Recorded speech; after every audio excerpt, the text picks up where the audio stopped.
bond of marriage, that it has become a sacramental sign of your son's union with the church as his spouse. Look with favor on these. Richard and Lucy Torres Gomez nag-celebrate ng kanilang ika-26th wedding anniversary noong April 29, 2024. Look with favor on this couple whom you have united in marriage, as they ask for the help and the protection of the Virgin Mary. They pray that Katulad ng kanilang nakaugaliang taon-taon pagsapit ng kanilang anibersaryo ay nagpapadasal sila. They pray that in good times and in bad, they will grow in love for each other, that they will resolve to be of one heart in the bond of peace. Ayon pa sa sweet message ni Richard sa kanyang asawa na si Lucy.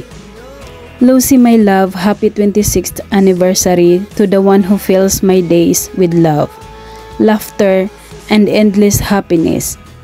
Here's to many more years growing, learning, and loving together. I love you beyond words. Isinayaw ni Richard si Lucy sa gitna ng concert ni David Pomeranz. Kinikilig naman ang mga tao na nasa paligid nila. When I dance with you, promise me you're mine. Nasa tabing dagat naman ang mag-asawa kasama ang kanilang mga kaibigan na nagbi-beach. Makikitang napakaganda ni Lucy na nakabiting suit.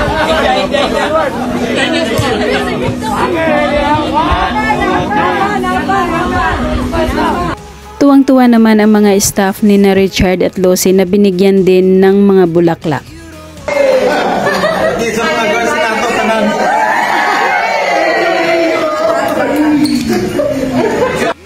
Sa isang event na dinaluhan ni Lucy kung saan siya din ang guest, sinubukan niyang magsayaw.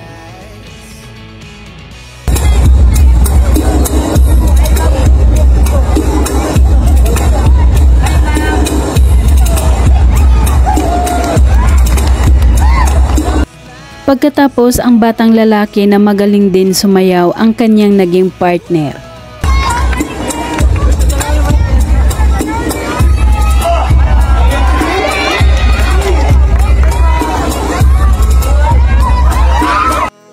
Narito naman ang mga kaganapan habang nag-iensayo ang mag-asawa sa kanilang dance performance.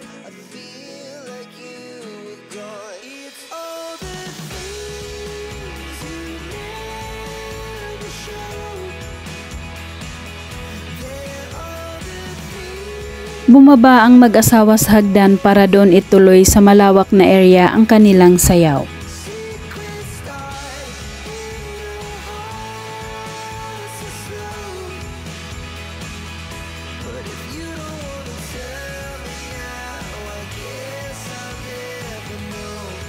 Walang kupas pa rin ang husay nilang dalawa sumayaw.